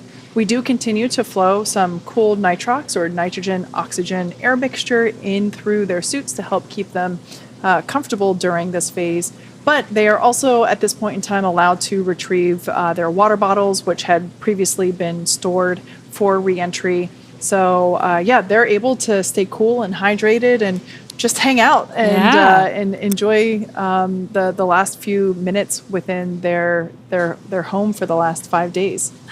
They've done a lot of great work this week, so they get a little bit of time to relax and patiently wait as they wait for that hatch to open and get that first fresh breath of air.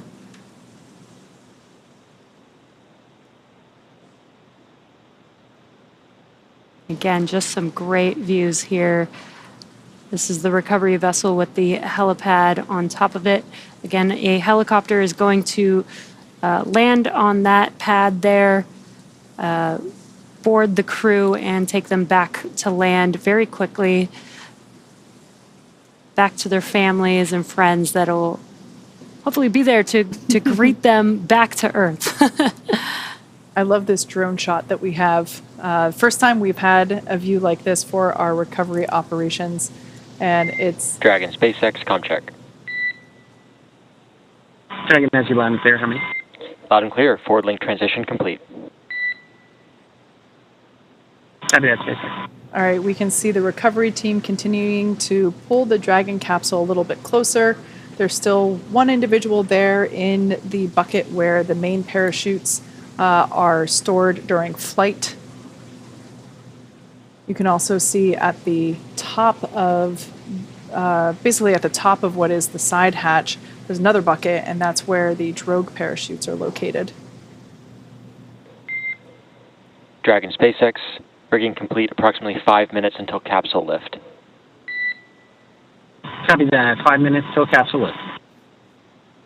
And again, the core communicating to the crew as they can't see outside of the capsule, so there's a lot of movements going on, there's a lot of sounds that they're going to be hearing, and there you can see the hydraulic lift mechanism lowering into position in preparation for lifting the Dragon capsule out of the water. We'll see the recovery team individual who's there placing those attachment straps onto the straps that he's already basically put around the circumference of the Dragon capsule. That individual will climb up a little bit higher on the capsule and then jump off into the dark water. And oh, here's a cool view from above that helicopter pad. That is where the helicopter will land and take the 4 crew members back to land. So about 5 minutes, well, at this point, 4 minutes until the capsule is lifted out of the water.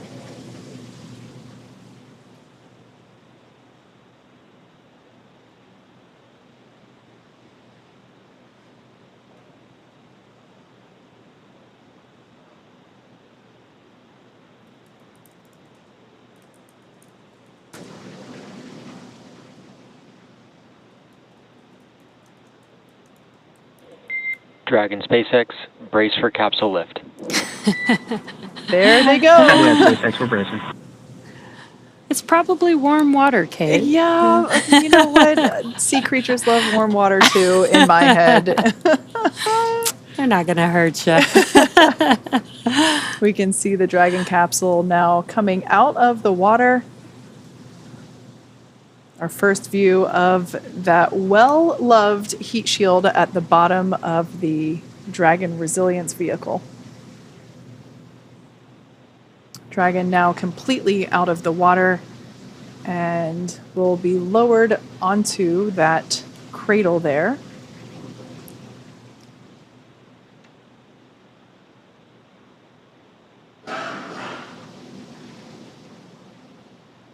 once the Dragon capsule is lowered, we will see the recovery team, who are obviously out of the way for safety reasons at this point in time. But once the capsule is translated and secured, we'll see them begin to hose it down with fresh water. As we reuse these capsules, we want to try and minimize the effects of corrosion, which of course happen due to salt water. So we will actually begin to see not only that basin where the main parachutes were located, that will get rinsed out, as well as the overall capsule. And the crew is now on the recovery vessel, probably their first moment of a little bit more stability being back on Earth.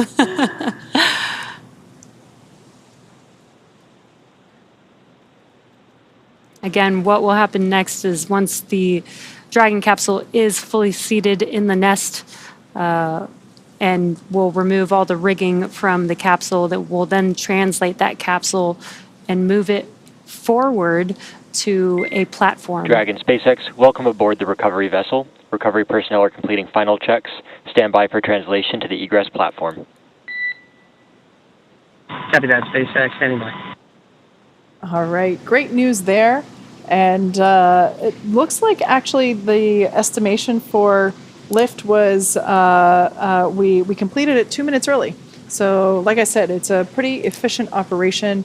The recovery team, not only have they performed this on numerous actual human space flight missions, but also in rehearsals and training procedures of their own. So it looks like the crew members that you see there have donned some PPE once again. These are respirators that help to ensure that if there are any lingering hypergolic fumes, that they will not be exposed to it. So they are actually installing plugs into basically the outlet of those Draco thrusters and performing additional hypergolic sniffs to ensure that there are no residual fumes.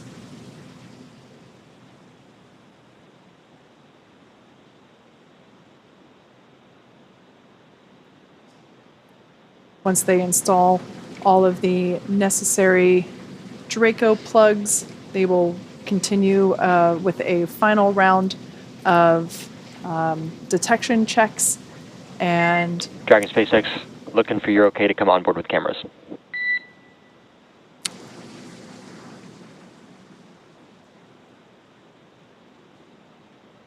SpaceX Dragon, you're welcome aboard with the cams.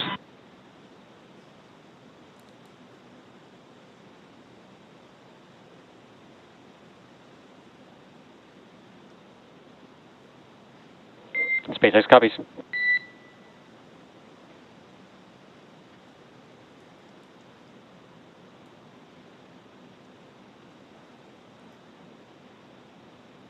Recovery team continuing with the installation of those safety plugs to help prevent any fumes from the Draco thrusters. Our Draco engines utilize hypergolic propellants, and those are toxic to humans, of course, and so we want to ensure the safety of our recovery team as well as the Polaris Dawn crew. So we're going to close up those thrusters and perform some additional fume checks before allowing anyone to approach. Oh, our first view inside the capsule post-splashdown.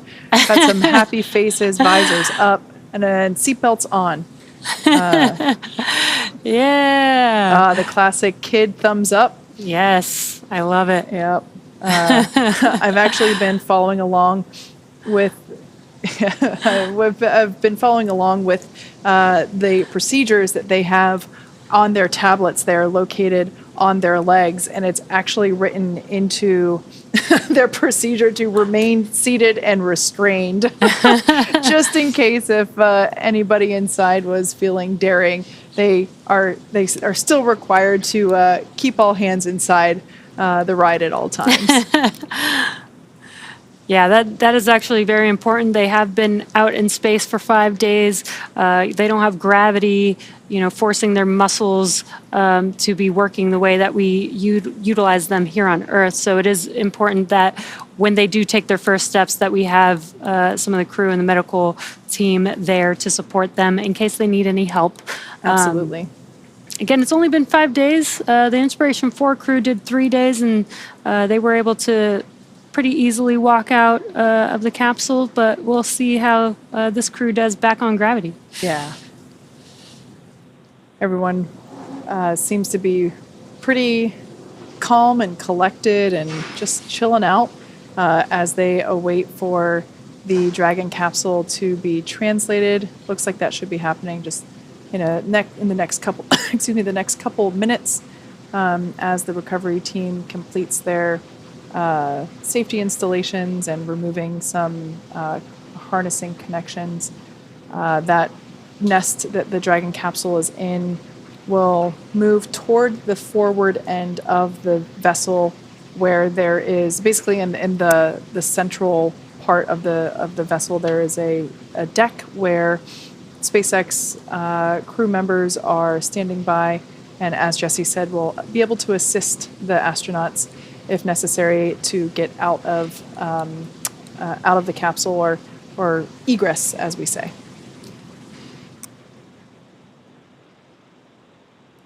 And a cool view here, just looking from behind the seats. On your left-hand side is Commander Jared Isaacman, and your right-hand side is our pilot, Kid Poteet. You can kind of get a feel for the difference in seat position in terms of the position that it's in now and the position that the seats were in while the crew was still in space. The warning and the 1.21 gigawatts stickers were a little bit closer to us, I feel like. So it kind of gives you a feel for the amount of rotation in those seats.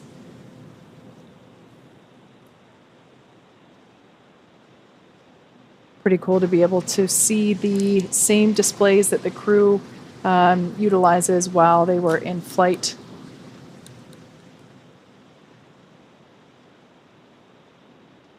Once again, Dragon resilience has been successful. Well, first of all, made an on-time splashdown in the, I guess this would be, considered in the Florida Keys down near at Dry Tortugas.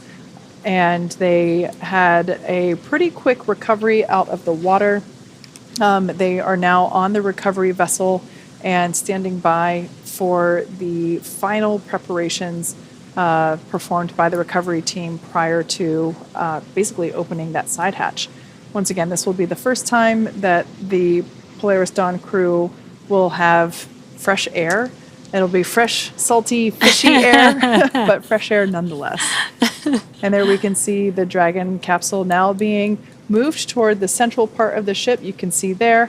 There are some SpaceX crew members also wearing respirators, once again, as we will perform the final hypergolic safety sniffing tests.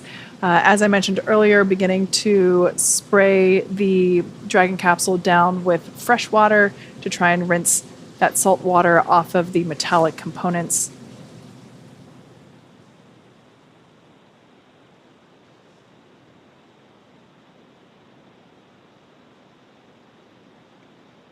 This is very exciting. We're just a few minutes away. There's still some more procedures that they have to go through in order to open that hatch, but just a few minutes away from hatch opening.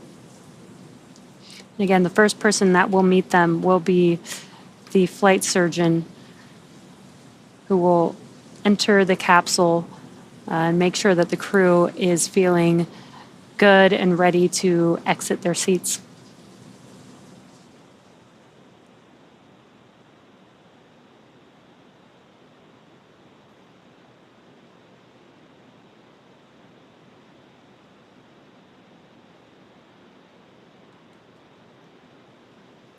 For those of you that have joined just recently, the Dragon capsule carrying the Polaris Dawn crew splashed down just 41 minutes ago at 12:36 a.m. Pacific time, 3:36 a.m. East Coast time.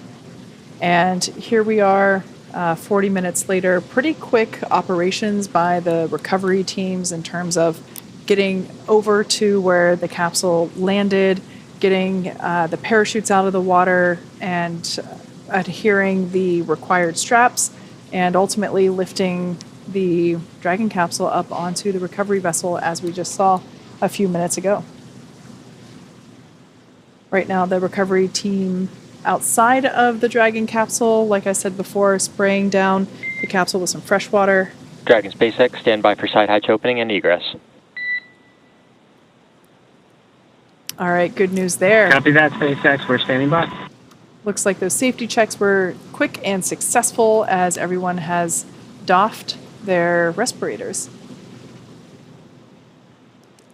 And there you can see officially the hatch is open.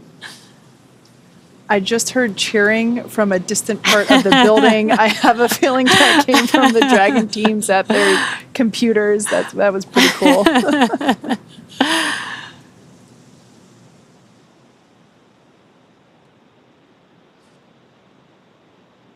That is the flight surgeon doing initial medical checks, making sure that everybody is feeling good.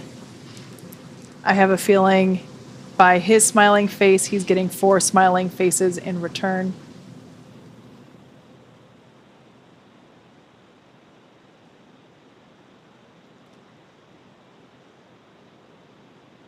The Polaris Dawn crew has now officially taken their first breath of Earth air in the last 5 days. We can see the recovery team in the background, basically putting up some protective fixtures around the side hatch in order to ensure that as the crew egresses and gets assisted as they come out of the capsule, that they don't hurt the side hatch seals or themselves. Obviously want to protect the individuals as well.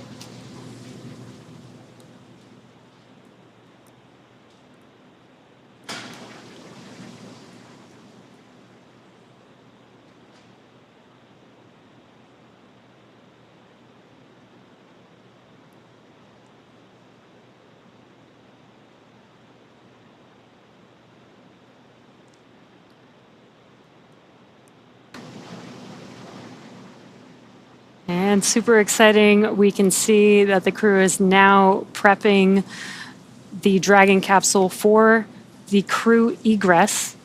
And there is, they're going to be removing their harnesses, removing any equipment out of the way to ensure that they are safe to step out of their seats and egress the Dragon capsule. Even the flight surgeon has to be assisted. It's some tough maneuvering.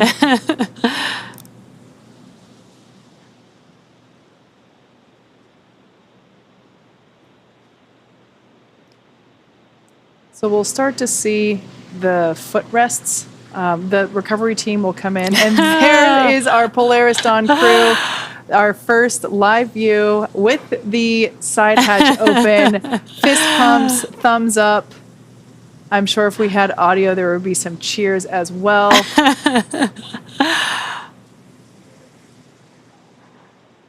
I'm sure the crew is so excited to be home, mission complete, like they said, after 5 days of some historic milestones. That smiling face there in the side hatch taking pictures, I'm sure that is John Kraus, also known as Snap.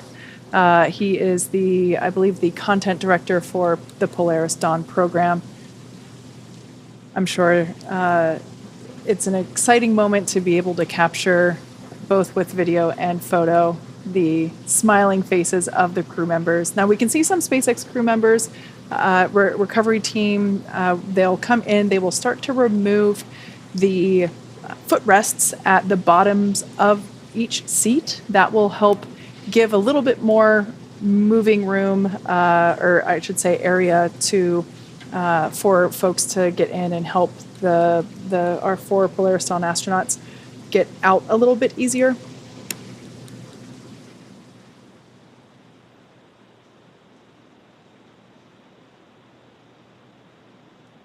And there's a footrest being removed there, as Kate mentioned.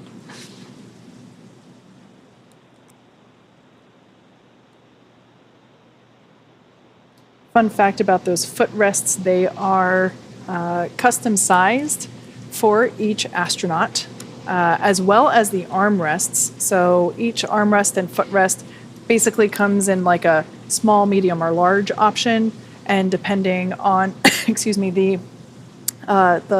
foot length and the arm length of each individual, they get the appropriate size for their body measurements. Yeah, I mean, that goes with the seats themselves, the suits themselves are all customized to each individual astronaut and crew member. Basically, they get a customized version just for themselves for these missions. Now we can see that, the crew members are now able to undo their safety harnesses, their 5-point safety straps, and I guess that would be the last step before being able to get out. Now it seems as though the first person to come out will be Anna Menon, who is on the far right side as we are looking at it. She is in seat 4. Yeah. So Anna is now making her way with this assisted egress.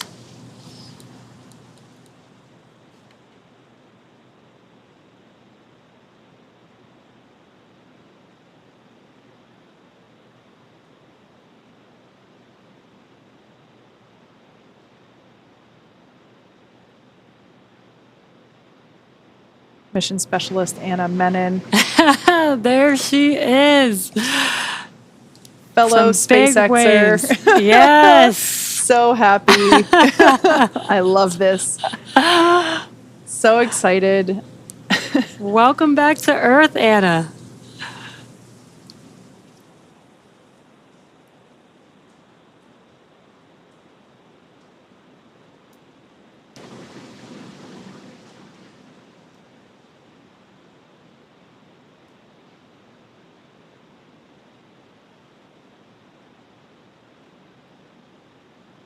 We heard Haley Arsenault, who was one of the mission specialists, and she for the Inspiration 4 mission. We heard her say that Jared always let the ladies go first, and so I have a feeling that Sarah might be the next one to egress here. Yep, we can see her now getting out of her seat. She and Anna had the 2 window seats.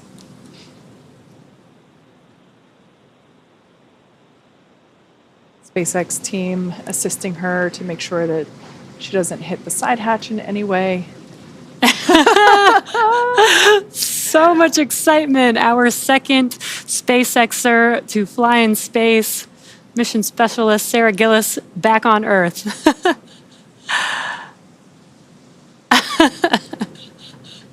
So cool to see her. Now egressing is our pilot, Kid Poteet. I would bet good money that we're going to see some thumbs up once Kid exits. It's pretty cool to see that they are coming out, standing up on their own 2 feet and walking off. SpaceX, Dragon, this is the final call. Sign off.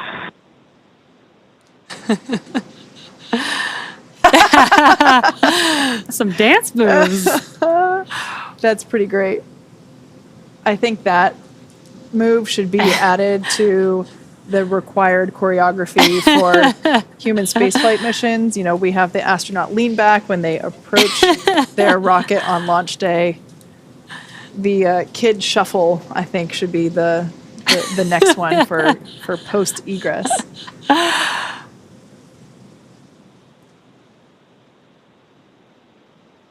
We heard Jared get one last call out on the loops before egressing himself.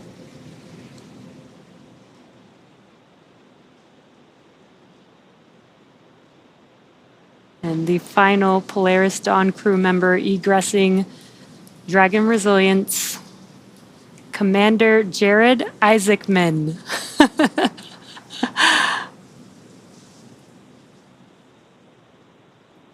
Our second frequent flyer in Dragon, completing his second mission in space. For a second, I thought... For a second, I thought he was saying goodbye to his spacecraft, but it turns out he was saying goodbye to the people still in there assisting him with his egress. So incredible to see. What a day. What a week. What a week. And now with our Polaris Dawn crew safely back home on Earth and getting checked out by our medical team, what an incredible and exciting mission this has been. Next up, the crew will actually catch a helicopter flight back to shore where they will rejoin their families. Over the 5-day mission, Polaris Dawn set records and marked a few firsts that are critical to SpaceX's long-term plans for making humanity a multiplanetary species. After lifting off on Tuesday, September 10th at 5:23 a.m. Eastern Time from Launch Complex 39A at the Kennedy Space Center, Dragon climbed to an apogee of just over 1,408 kilometers, flying further than any Dragon to date and traveling further from Earth than any humans since the end of the Apollo program. Then on September 12th, SpaceX teams and the Polaris Dawn crew successfully conducted the first spacewalk from Dragon, testing our new in-house developed EVA suits and procedures that will be critical for building bases and cities on the Moon and Mars. Yeah, and it was so cool to watch that. The crew also performed a number of science and research experiments while in orbit, including 36 research studies and experiments designed to advance both human health on Earth and during long-duration spaceflight. And over the course of the mission, the crew demonstrated Starlink's power to transform the way we communicate with spacecraft and people in low Earth orbit, including that incredible music moment, which I've watched many times and will continue to watch even more. Now, our future in space is definitely bright, and it's really exciting to think about where we will be in the not-too-distant future. With all of that, thank you so much for joining us tonight and all week. As always, be sure to check x.com/SpaceX for updates. I'm Kate Tice. And I'm Jesse Anderson. Thank you to everyone for being with us this week for the Polaris Dawn mission, and have an incredible night.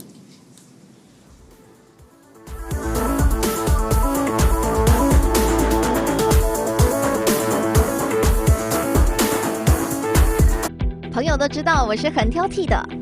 防晒乳我选 KISS 皇家呵护抗光清爽高防晒凝露，因为它有媲美蓝光神盾的抓藻植萃，保护我在阳光下延缓肌肤老化，维持青春弹力。可以防御工作环境里的3C 商品，各种光源对肌肤的伤害，擦起来清爽不黏腻。我特别喜欢它做到海洋友善，365天，天天抗光抗老化，是我的保养日常。你呢？呵护你，呵护全家人，专属你的 KISS Royal Care 抗光清爽高防晒凝露。